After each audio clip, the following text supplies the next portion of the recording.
今回は、KGS、リバーサイド主催のスポーツランドス号の壮行会に参加してきましたので、その模様をお送りいたします。さて、毎年行われるこのイベントですが、終盤に模擬レースがあり、レースに参戦しているような体験ができます。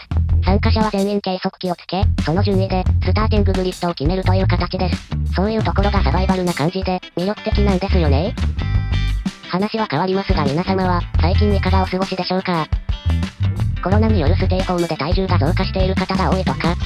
そんな中、今回の参加者も例外なく体重の増加、体力の低下を感じていることでしょう。さらに、激速の仲間内には内緒の参戦なので、もう優勝間違いなしのダブルチャンス到来ですとすっかりと腹黒くなった私ではございますが、果たして優勝の夢は叶うのでしょうか？それではフリー走行の走り、行ってみましょう。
3周目で赤旗中断です。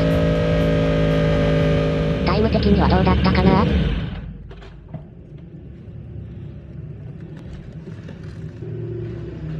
？1分40秒26秒、自己ベスト39秒台には届かないものの、良さげなタイム出ました。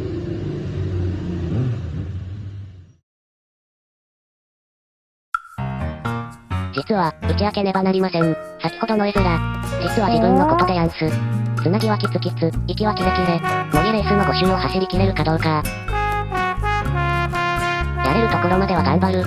ただそれだけですね。